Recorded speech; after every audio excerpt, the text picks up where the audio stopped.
Mesdames, Messieurs, bonjour à tous, bienvenue au journal.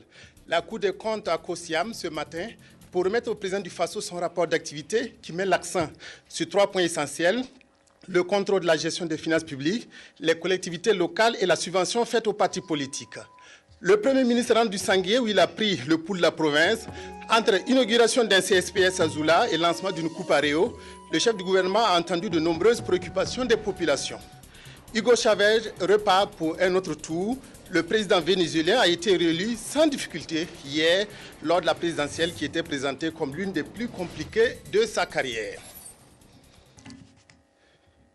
Ainsi donc, tradition respectée pour la Cour des comptes qui a remis ce matin au président du Faso son rapport d'activité pour la période 2010-2011. L'institution a mis cette année l'accent sur le contrôle de la gestion des finances publiques 2009, les collectivités territoriales et les subventions accordées aux partis politiques. Reportage Wendata Nathalie Kaori.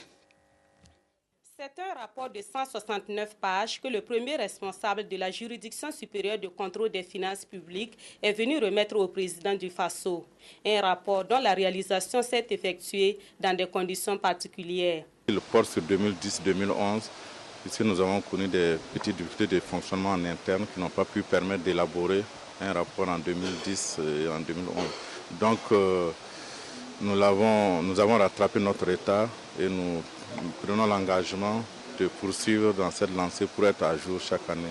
En attendant la mise à la disposition du rapport au grand public, on peut déjà retenir 3 grands points qui font le contenu de ce rapport. Nous avons dans un premier titre abordé l'examen de la loi des finances, notamment l'exécution 2009. Là, nous avons examiné l'exécution financière du budget de l'État pour nous assurer que l'autorisation que le Parlement a donnée au gouvernement a été respectée en exécution. Et le deuxième titre, lui, aborde le contrôle des collectivités territoriales. Là, nous avons audité une région et puis nous avons examiné des comptes de gestion des comptes publics au niveau des collectivités territoriales. Le troisième titre, lui, porte sur le contrôle des subventions des partis politiques, le contrôle des subventions accordées aux partis politiques par l'État et les entreprises publiques. Là aussi, nous avions formulé des recommandations en ce qui concerne la gestion de ces ressources publiques mises à la disposition des partis politiques. Le rapport comprend en outre une ébauche sur le rôle et la place du ministère public dans une juridiction financière. Et en application de la règle de la contradiction propre aux procédures de la Cour, les responsables des entités contrôlées et leurs tutelles respectives ont reçu communication des rapports concernant leur gestion et ont exercé leurs droits de réponse qui sont intégrés dans le présent rapport. Enfin, et tirant la conséquence des difficultés qu'elle rencontre dans l'appurement des comptes de gestion, la Cour a formulé dans ce rapport des recommandations au pouvoir exécutif et législatif. Il s'agit de mesures législatives et réglementaires permettant l'appurement des comptes de l'État et des collectivités territoriales. Le Premier ministre bénin Luc Adolphe Thiaw, au secours des villages et des communes rurales du Sanguié, le chef du gouvernement, a encouragé les efforts de développement du village de Zoula en se rendant samedi dernier dans la localité. Cette visite a aussi permis aux populations d'évoquer de nombreuses préoccupations avec Luc Adolphe Thiaw. Le Premier ministre a pour sa part apporté des réponses à toutes ces doléances. Jacques Lamissa Tarpaga. Zoula, où repose Touanliélé, est un village de la commune de Réo dans le Sanguié. Mais cette journée du samedi n'est pas de tout repos pour les habitants. Le Premier ministre est ici. Luc Adolphe Thiaw est venu saluer les efforts de développement du village. C'était aussi l'occasion de reconnaître le mérite des meilleurs élèves du primaire et du secondaire de l'année dernière, avec les organisateurs de la journée de l'excellence, l'association Sandouanais. Nous cherchons à récompenser les élèves les plus méritants. Il s'agit des écoles primaires de Zoula et de 2 établissements secondaires. Vous savez, les enfants travaillent aussi dans des conditions difficiles. Si nous ne les accompagnons pas dans leur travail, ils ne pourront pas faire de progrès. D'où le sens de cette discussion de prix. C'est une association qui est très engagée depuis plusieurs dizaines d'années. Et en fait, c'est cela, comme on dit, être et puis le ciel t'aidera. Donc, ils ont fait beaucoup d'efforts. C'est dans le même sens que nous travaillons.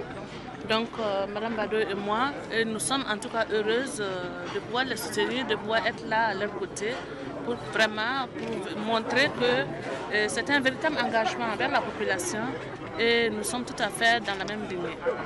Et c'est à cette tribune que les femmes, les anciens et les autres couches sociales ont exposé leurs doléances. Manque de salles de classe, difficulté d'accès à l'eau potable, enclavement du village, mais surtout l'érection de ce village de plus de 10 000 habitants en commune rurale. Zoula mérite d'être une commune. Avec 10 000 habitants, ça devient difficile à gérer à partir d'une autre commune. Nous sommes en train de réfléchir pour revoir un peu le découpage administratif. Et si jamais nous prenons la décision de créer de nouvelles communes, je vous garantis que Zoula serait une commune rurale.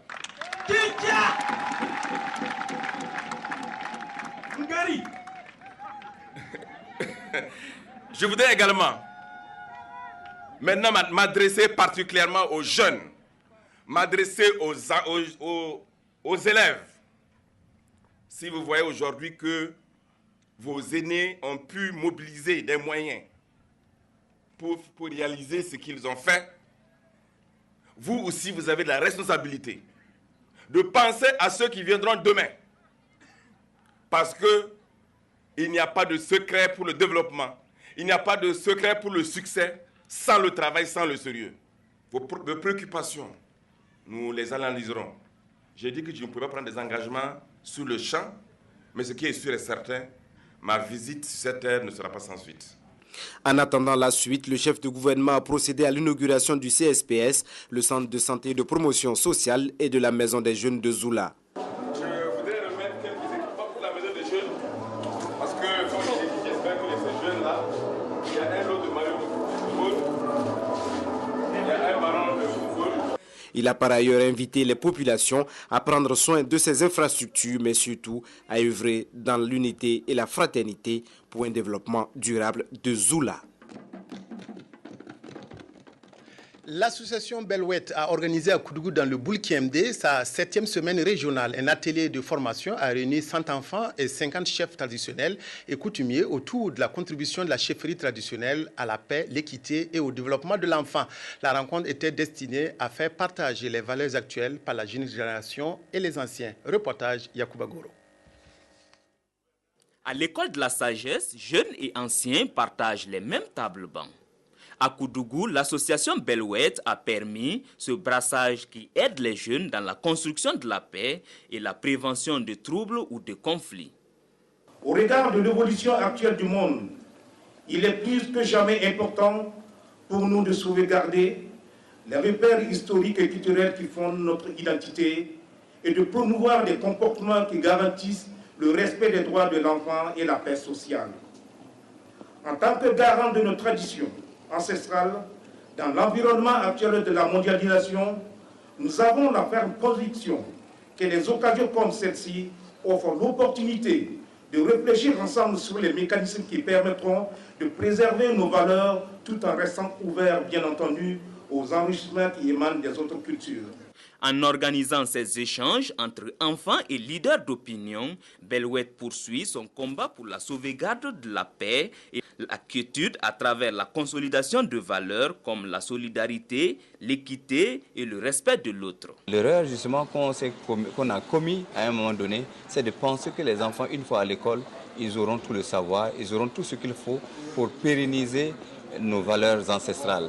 Et aujourd'hui, partout dans le monde, on a compris l'importance justement de communiquer avec nos enfants sur des valeurs vraiment sociales, partagées, qui peuvent en tout cas nous garantir la paix. Donc bon, il n'y aura pas de difficulté, on va parler aux enfants dans un langage qu'ils comprennent, dans un ton qu'ils comprennent et leur faire savoir qu'ils ont intérêt à épouser ces valeurs pour leur combat futur qui est le développement de notre pays. L'enfant, qui constitue une richesse pour la société africaine, s'appuie sur la famille et la communauté pour apprendre les principes de base et se forger un caractère. L'école classique venant ensuite comme renfort. Ce sont les fondamentaux. Si on démarre aujourd'hui à construire ces valeurs vraiment d'identité, mais ces valeurs fortes, je pense que ça va aider à ancrer en ces enfants le respect de l'autre, l'acceptation aussi de l'autre, la tolérance, la solidarité, et c'est vraiment important pour construire la paix. Les chefs coutumiers rassemblés à l'occasion se sont engagés à mettre en œuvre la stratégie accélérée de survie et de développement de l'enfant. Un plaidoyer qui répond aux attentes de certains partenaires. Le message, c'est quoi? C'est que quand on rate les bienfaits de la culture, on ne peut pas atteindre le développement, on ne peut pas atteindre la paix. C'est pour ça que l'UNICEF, on est très conscient qu'il faut la paix pour le développement et qu'il faut passer ce message aux jeunes. Parce que nous ne pouvons pas parler de l'éducation, de la santé, de l'eau et l'assainissement, de la protection de l'enfant si la culture est laissée de côté. La culture est vraiment le chemin vers le développement équitable, le développement sûr. La rencontre de Koudougou a été une occasion de magnifier les repères historiques et les valeurs culturelles à léguer aux jeunes générations. Nous avons dit aux enfants de suivre, d'écouter. Parce que nous aussi, ce que nous avons appris là, c'est ce que nous sommes en train de leur transmettre cela. Si on n'avait pas écouté nos grands-pères, si on ne les avait pas suivis, on ne serait rien aujourd'hui, on n'allait pas avoir quelque chose de positif pour leur apprendre. Et comme on dit que l'enfant, c'est le papa de demain, l'enfant d'aujourd'hui, c'est le papa de demain. C'est pourquoi nous pensons que nos contributions aussi peuvent servir, puisque demain, eux aussi vont être papas, ils vont être comme nous. Il faut qu'ils aient quelque chose de positif. Véritable opportunité, les retrouvailles des chefs traditionnels et des enfants du centre-ouest ont permis aux autorités de saluer la contribution de l'association Belwet à la consolidation de la culture, de la paix et de la tolérance. Assemblée générale de la Jeune Chambre internationale GCI Ouaga Metba. Objectif de cette rencontre, dresser le bilan moral et financier de l'organisation. Un coup d'œil dans le rétroviseur indique que l'association a mené de nombreuses activités qui donnent entière satisfaction. Reportage Abdoul Rasmane Zongo. Son mandat 2012 prend fin en fin décembre prochain, mais déjà, à la Jeune Chambre internationale Ouaga Metba, l'heure est au devoir de rendre compte. Afin de préparer et de faciliter l'élection du nouveau bureau, chacune des 33 structures locales au Burkina dresse un bilan moral et financier au cours d'une assemblée générale. Je peux citer, sans me tromper, quelques activités sûrement, notamment le don. On a fait un don de vivres à l'association des femmes unies pour le développement, qui se lève à un montant de 200 000 francs. On a reçu notre vice-président exécutif mondial de la Jeune Chambre, le sénateur Pascal Diké, qui, à l'occasion, on a pu l'amener au Sourou pour qu'il sache, qu'il voie les efforts du gouvernement sur le terrain. On a rencontré des éminentes personnalités comme le PCA du groupe La Nord-Afrique, M. Apollinaire Compaoré, qui vraiment n'a pas hésité à partager ses expériences avec la jeunesse que nous sommes. Cette cérémonie de la Jeune Chambre internationale Ouaga Metba a connu la présence de nombreux invités, mais également celle des organisations sœurs qui ont pour mission commune de servir les plus démunis en contribuant à minimiser leurs souffrances.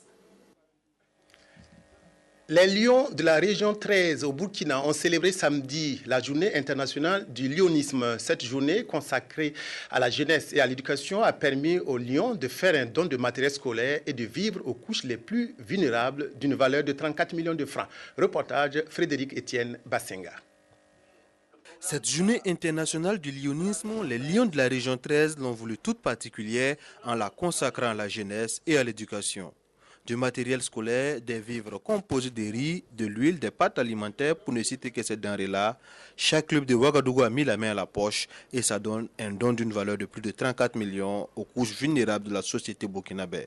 Chaque année, mon département, mais également d'autres départements ministériels bénéficient de leur appui, ce qui nous permet en tout cas d'apporter notre soutien à des personnes qui ne s'en sortent pas sans l'aide d'autrui Et je sais que le credo des Lions, c'est de faire quelque chose pour quelqu'un d'autre. C'est pour cela que, en tout cas, Madame la ministre de l'Éducation nationale, Monsieur le ministre de l'Habitat et moi-même avons tenu à venir vraiment les remercier au nom du gouvernement pour les œuvres salutaires que les Lions font, mais également que tous les clubs services font pour appuyer le gouvernement dans la prise en charge des populations vulnérables de notre pays. Pour nous, Lyon, la journée internationale du lionisme est un moment privilégié pour nous de magnifier l'engagement que nous avons pris le jour de notre intronisation, à savoir servir les plus démunis.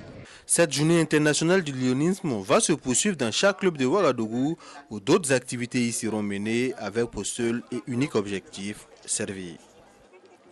Grâce au projet fait par nous et pour nous de l'artiste musicien Mandoé, l'école primaire Songré A de Tampuy aura peut-être une clôture. L'artiste a remis plus de 1 200 000 francs à l'école le 4 octobre dernier. Mandoé apporte ainsi sa contribution à la scolarisation des enfants burkinabés. Oumou Sissé, Frédéric Etienne Bassinga, reportage. Chose promise, chose due, après ses concerts de Ouagadougou de Bobo Dioulasso, Mandoé fait don de 1 200 000 francs CFA à l'école primaire Songré A de Tampuy pour la construction de sa clôture. Cette contribution est une partie des recettes de ces deux concerts qui l'ont permis de présenter au Burkinabé son nouvel album d'Ari. L'idée c'est qu'on aille un peu partout, qu'on puisse ne serait-ce que faire ce que nous on peut avec le peu qu'on a. Voilà, on ne va pas continuer à se plaindre. On ne va pas être là en train toujours de se dire ouais, nous sommes des victimes, nous sommes des victimes. On n'a pas besoin forcément d'être milliardaire, millionnaire pour être patriote. Ce geste est une invite aux uns et aux autres à apporter leur pied à la construction de cet édifice dont le coût de réalisation est estimé à 6 millions de francs CFA. Je vais peut-être lancer un appel que tous ceux qui peuvent emboîter ce pas, comme il a dit, c'est un projet fait par nous et pour nous, que chacun y mette du sien, que l'on puisse avoir la réalisation du mur un jour. Il est ici, il n'est pas ici. Si le mur est monté, je crois que Mandoé aussi aura l'information. Que tout le monde puisse appliquer, faire le geste qu'il a eu à faire, ne serait-ce que des gestes symboliques. L'école primaire Songré A de Tampuy est située à proximité d'une voie dont la circulation est dense. Cette clôture, si elle est réalisée, devrait contribuer à sortir ces écoliers de l'insécurité. Les nuits atypiques 17e édition auront lieu du 5 au 9 décembre prochain à Koudougou. Pour en parler, la direction du festival a rencontré la presse samedi dernier dans la ville, chef-lieu de la province du Boulkembe, Symphonien Sonda. Les nuits atypiques de Koudougou vont se tenir du 5 au 9 décembre prochain. C'est la substance de l'information que la direction du festival a donnée aux hommes de presse ce week-end à Koudougou. Le thème pour cette 17e édition est culture et libre circulation des personnes et des biens. Le choix du thème parce qu'aujourd'hui c'est un thème d'actualité parce que tout le monde est en train de bouger. Même pour aller d'ici Réau, tu peux avoir des problèmes. Mais surtout quand tu quittes le Burkina pour aller au niveau des pays côtiers, c'est encore un autre problème. N'en parlons pas. Si vous voulez aller en Europe, c'est encore un grand problème. C'est pour cela que nous disons que la terre maintenant, c'est un virus sanitaire. Et tout le monde devrait pouvoir bouger sans aucun problème. Mais ce n'est pas le cas quand on peut bouger pour aller chercher quelque chose. Le budget prévisionnel s'élève à plus de 161 millions de francs CFA et 36% du budget est déjà mobilisé. 60 000 festivaliers sont attendus à cette édition des NAC qui connaît quelques innovations. Mais la grande innovation, nous ne contenterons plus de 4 nuits atypiques, nous 5 nuits atypiques maintenant. Et la deuxième, pour l'autofinancement de notre festival, nous pensons mettre d'ores et déjà nos stands en vente dès le 15 octobre. C'est très très important. Cela nous permettra de bien travailler et de ne pas avoir de soucis au niveau d'installer les festivals qui vont venir pour exposer qui est un produit atypique, qui est un produit exhaustif. Au menu de la 17e édition des NAC, il est prévu dans la forme des concerts live, des rencontres professionnelles, une rue marchande, un espace enfants et des animations populaires. Dans le fond, l'animation artistique sera assurée par des talents